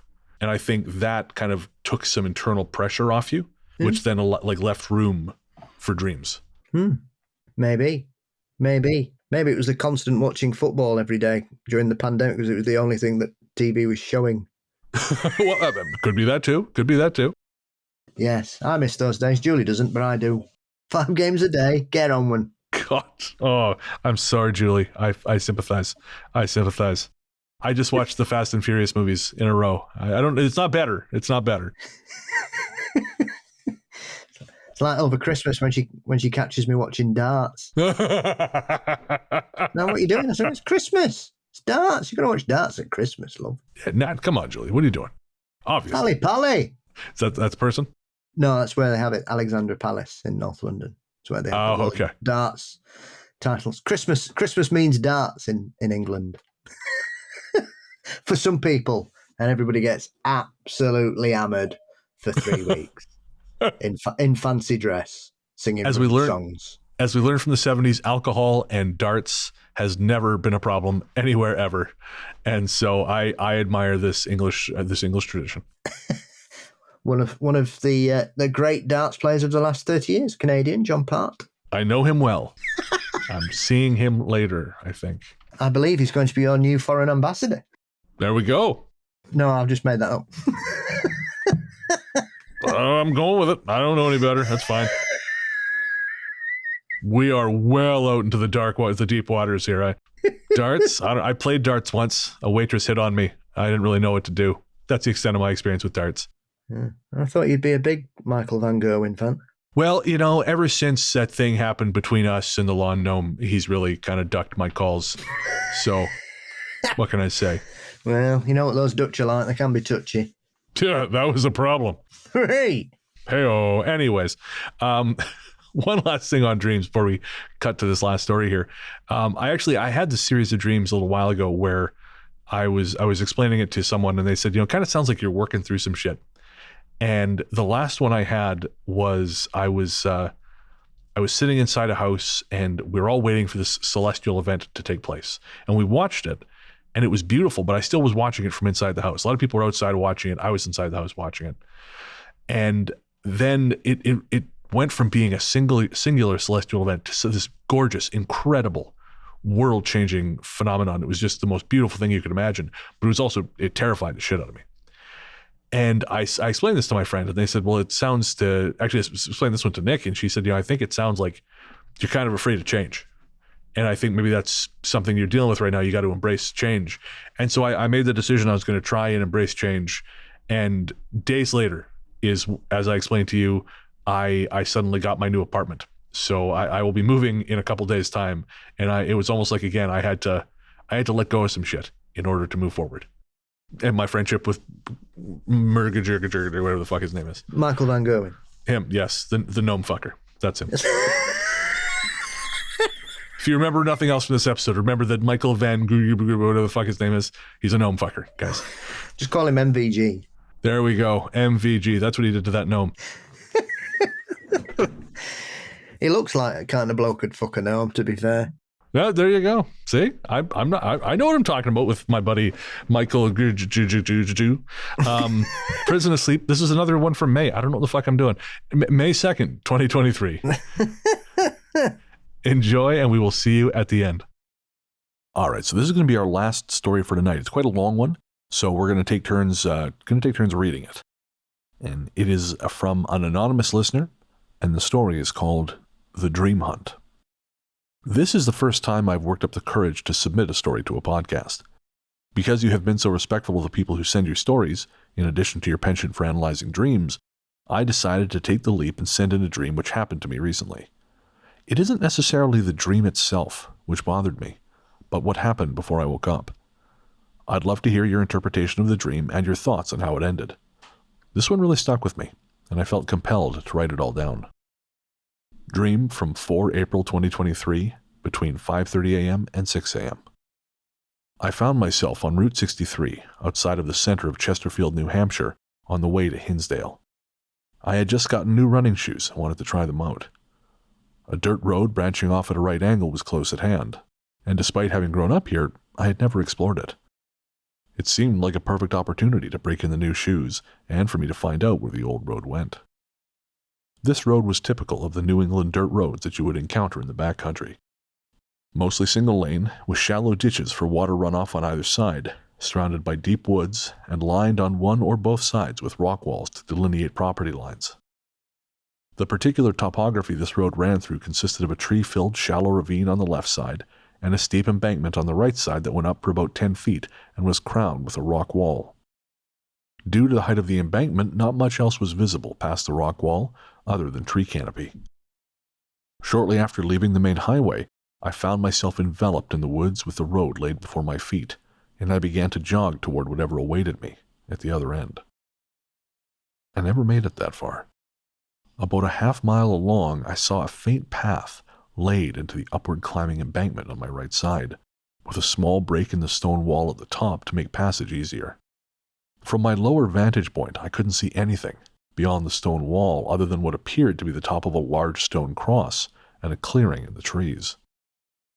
The cross looked to be made of marble or some other white stone, and it had the characteristic weathering and black mold streaks from years of exposure in the New England environment. I figured I was looking at the entrance to an old cemetery. I looked around for any identifying signs, since most cemeteries in New Hampshire towns are clearly marked, but this one was lacking any such amenity. Now my curiosity was aroused, and I decided to deviate from running and do some exploration. I climbed up the path to the stone wall and walked through the opening to where the white cross was. I don't know if dream details are like this for everyone, but my dreams tend to reveal significant details only one item at a time to me. It's as if I have tunnel vision, or that my dreams render themselves as I go. The first thing I focused on was the cross. It was standing completely by itself next to the entrance in the stone wall, and it was embedded in a cylindrical base to prevent it from falling over. The base wasn't attached to anything, and it looked like it could be moved around. It didn't seem to be a marker for a grave, nor did it seem like it was placed there for any religious significance. The next thing I noticed was that I was not standing on forest floor anymore. I had stepped through the entryway into a stone pavilion of sorts that abutted the stone wall. The stones were definitely not modern cement pavers. These were the size of cobblestones, but were much flatter and tightly interlocked. If I had to guess, I would say the pavilion followed the stone wall along the road for about 100 feet before it ended at another stone wall boundary running at a right angle to the road. At this point, my eyes were drawn to the largest feature, and my jaw dropped. I was looking at a large stone building with a slate roof that was either a church or a mausoleum. It didn't seem to fit either category since there was no church-like spire or bell tower, but it had windows not characteristic of a mausoleum. The stone appeared to be cut from granite, and the structure was built after the fashion of simple, unadorned Gothic architecture. I was surprised by all this, and I thought, how the hell did I grow up in this town and not know about this? It would have been an ideal spot for teenage hangouts and parties for sure. From what I could tell, when I came into the pavilion, I was at the rear of the building. The pavilion was laid out in the shape of an L, where the bottom of the L sat between the roadside stone wall and the back of the building, and the vertical part of the L ran along the left side of the building towards where I would expect the entry doors to be. This plot of property was surrounded on all sides with trees and rock walls clearly marked the boundaries. From my vantage point, the right side of the building butted up against one of the rock walls. I really wanted to know what this place was meant for, so I walked along the side of the building towards the end I hadn't seen yet.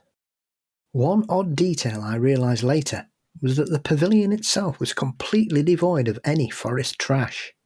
No leaves, no broken branches, no dirt. It had a clean, swept look. This is unusual for New England, because crap constantly falls off trees and storms blow a lot of stuff around. My first surprise came as I neared the front of the building. Standing on a 4-foot-high pedestal was a greyish-white stone statue of a figure draped in long flowing robes. It had a pair of wings, skeletal hands, and a grinning skull for a head that looked down at anyone who passed by. It was tall, too. The figure was about 6 feet high, which put its head somewhere around 10 feet off the ground, after accounting for the pedestal. The craftsperson, or perhaps a vandal, had the brilliant idea of moving the back of the skull so daylight could pass through the empty eye sockets. I realised the statue didn't really represent the Grim Reaper, who is typically depicted as carrying a scythe. This was more an image of an angel of death. It sent chills through me, and I got my first inkling of fear, and a sense that things weren't exactly all right. Now this is where all the fun begins. While I was looking at the statue, my body was positioned such that I was even with the front left corner of the building, with the entryway doors just barely visible to my right. The whole building, which I would guess was 100 feet long by 30 feet wide, was built up on a raised mound about 5 feet higher than the level of the pavilion. Instead of stairs leading up to the entrance, a grass-covered ramp had been built up to the doors. Directly opposite the doors to the building, 30 feet away, was a large open front shelter. such as the three-sided shed commonly used for animal shelters or equipment storage. The shelter protected a raised platform that was a foot tall, made of concrete and flat fieldstone, and was about 10 feet in depth. The platform and the shelter were slightly wider than the width of the building, and it took a right turn and connected with the far side of the building that butted up against the woods. The part of the platform directly across from the entryway doors was empty, but the section connecting to the building had a pile of unidentifiable broken wood chunks and a rotting metal structure. It took me a few seconds, but I finally puzzled out what the mess was. An ancient pipe organ and church pews which had rotted away from being exposed to the elements. This was either a gutting out of the building's interior, or it was an outdoor setup for a choir and an organ accompaniment. I had turned back to look at the Angel of Death statue again, but I detected movement out of the corner of my eye. I turned towards the building just in time to witness a grey figure rapidly gliding down the ramp and disappearing into the ground in front of the low platform opposite the building's doors. The only reason I could see that the figure was able to disappear underground was because something had dug a tunnel under the platform. I then noticed that there were 4 large flagstones set flush in the ground up against the low platform, and they were spaced equal distance apart along the length of the platform. The flagstones appeared to be made from the same white marble stone as the cross by the stone wall entryway. They were about the size of a twin-bed mattress, and I knew without being told that these stones were tomb covers. However, 2 of them had been disturbed. The 2 closest to the ruined organ had been pulled up and cast aside, and the underside dug out. It was almost as if a very large dog had gotten busy trying to dig a hole under the platform, or that something had successfully clawed its way out of the darkness and into the living world again. It was into one of these holes that the grey figure had disappeared. I felt compelled to take a step closer, and as I did so, I clearly heard a disembodied voice excitedly whisper, "He's here!" That stopped me in my tracks, with my fear ratcheting up another notch. Looking at the hole in the ground, I could tell that something was illuminating the interior because not all was dark inside, and I could easily see the walls sloping down deep under the platform. I could also tell something wanted me to step closer and look inside, as if it was inviting me in. I just knew this would be a horrible idea, and that if I hung around any longer, I was going to be in terrible danger. I had a choice to make. Either wait for something to happen, or get the heck out of Dodge. I opted for the latter and turned to leave. Do you know the feeling of turning your back on something dangerous and walking away, and knowing you shouldn't run because if you do, it's going to chase you? That's what I felt when I turned to leave. Whatever was there didn't want me to leave because I heard another loud whisper, "He can't leave. We've been waiting too long and we don't have much time." What really scared the crap out of me was when a countdown started. Some wispy voice began counting backward from some random number, I can't remember what, as I walked back the way I came in. Without needing to be told, I knew that I needed to be out of that pavilion before the countdown ended. As I got closer to the cross by the entryway, I could tell that I had enough time to get out before the count was done, and that it didn't mean having to run. Still, I felt I shouldn't run at any cost. That all went out the window when the tempo of the countdown changed. You know how kids like to cheat at hide and seek by rapidly running through the last 10 or so numbers of their counting? Well, something made a last bid at keeping me there, and totally cheated. Throwing caution to the wind, I sprinted the last few feet to the stone wall, and I did what felt like a beautiful swan dive over that last invisible barrier. As I jumped, I heard a loud whooshing sound from behind me, as if something was rushing at great speed toward me. I tumbled down the embankment path and landed hard on my back in the middle of the road, where I lay with arms and legs splayed out. I knew I had made it, but I still wanted to put more distance between myself and whatever that place was. I knew I needed to wake up, even inside my dream. Here's the kicker. From an early age, scary dreams were the norm for me. My parents called them night terrors. In these nightmares, I've drowned, I've been run through with a sword, I've been shot, I've been in fatal accidents. I've gone through some scary stuff. But when my young mind couldn't take any more, I always woke up very rapidly. It was a quintessential movie scene of someone sitting bolt upright from a dead sleep, wide-eyed and heart racing. As I got older, I was able to gain enough control in my dreams to be able to put a stop to them by forcing myself to wake up, kind of like a rapid eject. This time, however, my mind and or my body refused to respond, and I felt like I was paralyzed somewhere between lying flat on my back in the middle of a road and lying in my own bed. I was literally stuck in a gray zone that was featureless, soundless, and timeless. I felt something was trying to hold me back, and it would drag me off into oblivion if I let it. I did eventually wake up, scared shitless, but also exhilarated that I had escaped. I honestly didn't know how long I was in limbo or how the escape happened, whether it was me by doubling my efforts to wake up, or if whatever was holding me gave up because it didn't have any significant power outside the boundaries of that place in the woods. I was a bit skeptical of going to bed the next night because I didn't want to repeat dream experience, so I said a prayer and surrounded myself with white light and finished with a protective barrier. I kept that up for a few nights, and so far, so good. It is now April 21st and no repeats, thankfully. While there are plenty of backwood roads that connect with Route 63, there is no dirt road where it showed up in my dreams. Brennan, if you can share this on the Ghost Story Guys podcast, I would really like to get your take on why I struggle to wake up. Nothing like that has happened to me before. So, Anonymous, that is incredible. And ordinarily, if someone sends us a dream that I think is just a dream, I'll always thank them for sending it, but I won't necessarily read it out on the show. But that was so rich with detail, and I really feel like there is something significant happening there, Paul. Mm-hmm. I think, because again, dreams, it's important to remember that dreams are, even dreams which are prophetic or which, where we go somewhere that's not just in our heads, I truly think that does happen. They're still very subjective in their depictions. Yeah. So the things you saw may not be an actual place, but for example, that road isn't there because you didn't really go down a road right there. This is how it presented itself to you. You were in a familiar place, and then whatever it was that was trying to take something from you presented you with an option that was outside the norm, and you interpreted it as, oh, there's a road somewhere I've never been before. Of course, whatever was waiting for you there was obviously something very sinister. But yeah, I feel like it's more symbolic than, for example, I don't necessarily think that the church you saw is necessarily a real place, is what I'm saying. I know we had a listener who was trying to find a place she dreamed about. We sort of tried a bunch of different options and nothing really seemed to click. And again, sometimes I think the places we're dreaming about are not necessarily real. They're interpretations of things. But I do think you had a real experience.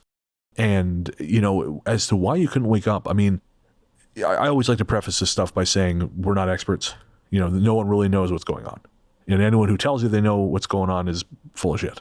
So we're estimating with all this stuff. We're giving a best guess. In this case, I'm reminded of a story I've told on the show a number of times where a friend of mine was having a nightmare about his grandmother's house. And in that dream, when he was a kid, his grandmother's house was somewhere he liked going. It was a happy place. But in the dream, there was this banshee-like thing chasing him all through her house. And it was shrieking at him so loudly that his ears were hurting. And what was interesting is that, I mean, it's all interesting, but the similarity here is that in my friend's dream, he knew he was dreaming. He was both aware of himself in bed, in his home as an adult, but also he was simultaneously aware of being in this dream, being chased by this banshee-like thing. And when he could not make himself wake up, and when he finally did wake up, his ears were ringing, like something had been shouting at him. Yeah. And I sometimes wonder if there is a possibility that, Dion Fortune used to say that the subtle body leaves as you dream and goes places. And I sometimes wonder if there are things which have the power to hold you back from it, hold you back from returning. It's a deeply dark and disturbing story, I have to say. Yeah. Did you have any thoughts? Well, as you've said many times, without wishing to bore anybody, dreams are not my forte. Right. But yeah, there's this sinister undercurrent to it, isn't it? This whispering, half-heard voices, planning, malicious intent. Yeah, as you say, Anonymous, I'm not half bad at dream interpretation, but none of that reads to me like something that is easy to psychoanalyze. There's nothing where I can say, oh, this is, you're concerned about X, Y, or Z. There's even more than narrative at work here. This feels like something very, very old and very hard to comprehend, hard to wrap your head around. Stranger and stranger. Yes, sir. I love that the longer we do this show, the weirder it gets and the less we know. As it should always be. Yes, sir. I will never get bored. Anonymous, thank you so much for sharing with us. Again, I hope we helped shed some light on it. I don't know that we have. But if it happens again, please do let us know. And I love the fact that you keep a dream journal. I think that's really important. I think more people should do that because I think it tells us a lot about what's going on inside our heads and helps us kind of parse those thoughts. And when these things do happen, I think it really allows us to get some understanding of that place we all go.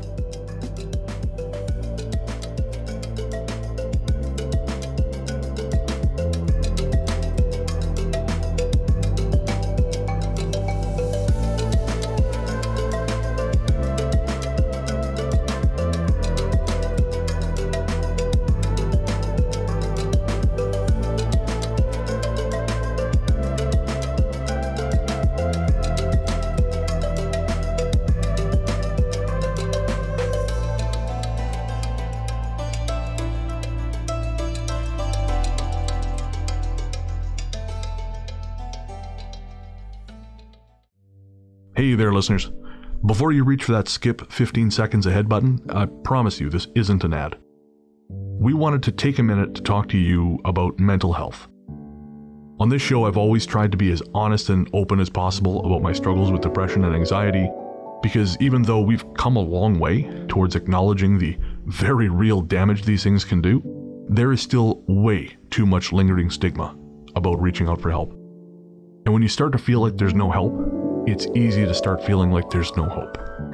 But Paul has joined me today to remind you there is always hope and there's always help. We're not going to try and talk you out of self-harming right now, because we know that's not how it works.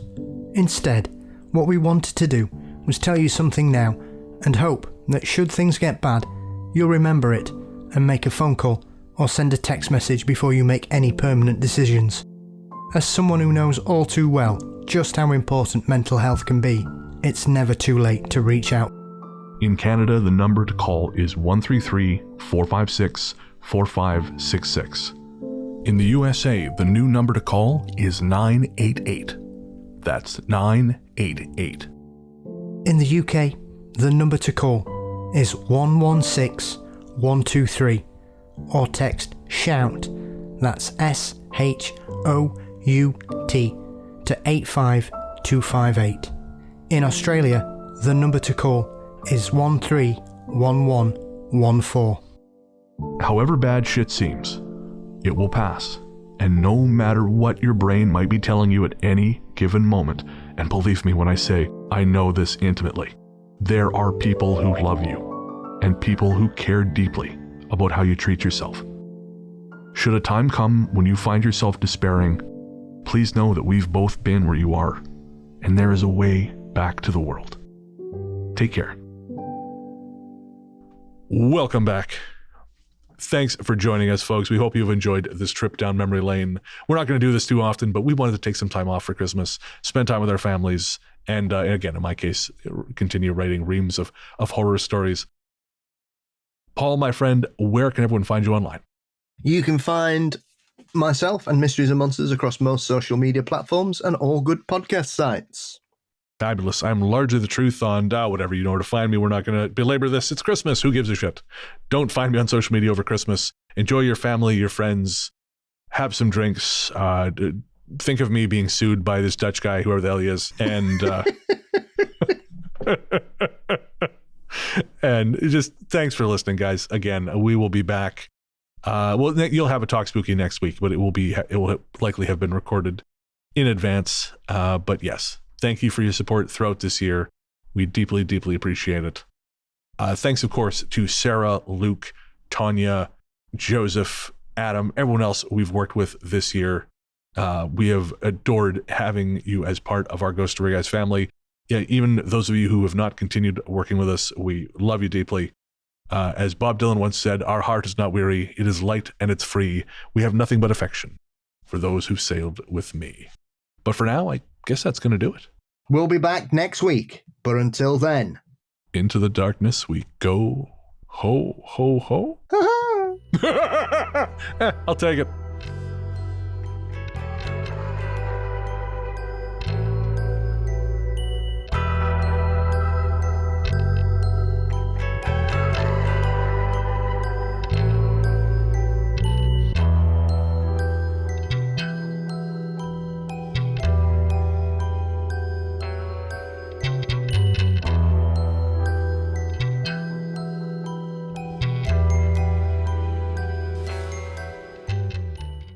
It doesn't matter where you are. If I say drink, I could say drink the Kool-Aid, which is fun, which is a better phrase. Quite frankly, it's funnier.